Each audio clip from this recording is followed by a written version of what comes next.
Salut! Dans cette vidéo, je vais vous présenter l'application Android Guitar Tuna. Alors, sa fonction principale, c'est d'aider à accorder les guitares et autres instruments à cordes, comme les ukulélés, les violons, etc. Mais elle a d'autres fonctions, sympa, un métronome, une bibliothèque d'accords et des petits jeux. Donc je reviens sur la fonction principale, l'accordeur. On voit qu'ici, on a une tête de guitare acoustique affichée, avec le nom des notes en anglais, E, A, D, G, B, E, Mi, La, Ré, Sol, Si, Mi. Donc on peut changer tout ça en passant par les paramètres, ici la roue dentée en haut à droite. Donc la première ligne, elle permet de changer d'instrument, basse, violon, guitare 7 12 cordes, ukulélé, etc. On peut mettre un mode main gauche, voilà, si vous êtes gaucher. On peut changer la tête de guitare, passer à une tête de guitare électrique si besoin. Et la norme du nom des notes. Donc là on est en anglais, on peut passer en français. Mi, La, Ré, Sol, Si, Mi. Dans les paramètres, il y a également un mode précision des pros. Donc quand il est activé, l'accordage sera plus précis. Et parfois un peu plus compliqué du coup.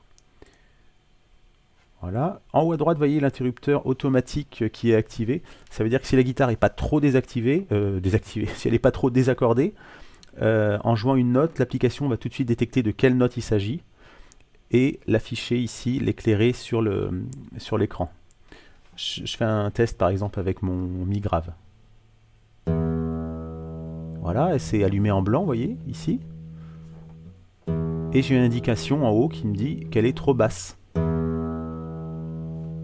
Le but, c'est d'avoir le curseur qui vient se positionner sur le point central, la ligne verticale rouge ici. Donc je rejoue. Je serre la vis, tout en jouant.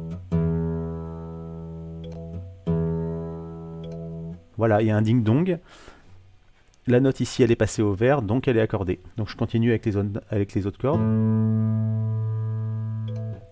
Le La, c'est bon. Le Ré, c'est bon. Le Sol, c'est pas bon. Je serre un peu la vis. Voilà. Le Si. Là, il est trop haut, donc ça m'indique en haut... Là, ça m'indique trop haut. Le curseur est à droite, du coup. Quand c'est trop aigu, c'est à droite. Quand c'est trop grave, c'est à gauche. Je desserre un peu ma vis. Voilà. Et mon Mi est bon. Donc ça y est, j'ai accordé mon instrument. Si les cordes ne sont pas bien reconnues par l'application, on peut désactiver le mode auto ici, ou cliquer directement sur la note qu'on souhaite accorder. Par exemple, si je veux accorder mon La, j'appuie sur le La. Le mode auto s'est désactivé, et il suffit que je joue mon La. C'est forcément cette corde-là qui est prise en compte. Voilà pour l'accordage. Les options supplémentaires, donc le métronome ici. Donc ça passe par l'onglet Outils, en bas à gauche là. Donc on peut changer le tempo avec la petite molette ici, qu'on fait tourner. Ou avec les boutons plus, moins. Ou encore en tapant manuellement sur le bouton taper ici au rythme souhaité. Voilà, ça définit du coup le tempo. On appuie sur lecture. Et c'est parti pour un petit métronome. On peut choisir la signature rythmique ici.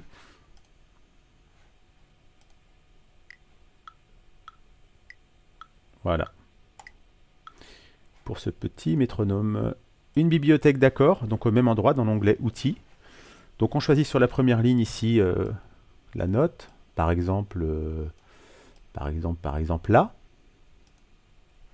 En bas, majeur ou mineur, etc. Je vais choisir La mineur. On a ici une petite main avec des doigts de différentes couleurs. Donc l'index en jaune, le majeur en violet, l'annulaire en bleu et le rikiki en orange, truc orangé. Ici sur la représentation du manche de la guitare, on voit que du coup cette corde là, donc l'avant-dernière, Mi, La, Ré, Sol, Si, la corde de Si, il va falloir appuyer sur la première case avec l'index. Ensuite, cette corde là, la corde de Ré, il va falloir appuyer sur la deuxième case avec le majeur. La corde de Sol, on va appuyer sur la deuxième case avec l'annulaire. Voilà. Ici, le petit rond, ça veut dire qu'on joue la corde à vide. Celle-ci, pareil, à vide, sans appuyer dessus. Et la petite croix ici, et puis la ligne rouge ici, ça veut dire qu'on ne joue pas cette corde-là. Voilà. On peut appuyer sur ce petit bouton pour entendre l'accord. Voilà. Et on peut essayer de le jouer sur la guitare. Ça a l'air de ressembler, ça doit être bon. Il y a des variantes en glissant l'écran sur la droite, voilà. Et on est sur d'autres cases du manche de la guitare. En bas, ici, on a au deuxième onglet une espèce de petite manette Super NES. On clique dessus et on a des petits jeux. Apprendre les accords, entre autres. On a la difficulté qui s'affiche ici en numéro. Donc numéro 3, numéro 4. Donc plus le chiffre est élevé, plus la difficulté est difficile et importante. Donc là, par exemple, j'appuie sur la première ligne. 4 accords de base. Donc on a vu G, donc c'est le sol. Donc là, il faut visuellement repérer à quoi ressemble le sol. Ok, donc ça c'est le Ré. Donc D, Ré. Et le petit jeu commence. Il y a un compte à rebours en haut. Il faut choisir le plus d'accords possible en choisissant ici en bas. Donc là, est-ce que c'est le sol, est-ce que c'est le Ré? J'appuie sur le Ré. Hop, hop, c'est bon. Ça, c'est le sol. Et on voit le petit compte à rebours ici qui défile. Ah, c'est la panique. Voilà, nouvel accord, Mi mineur, etc. On appuie.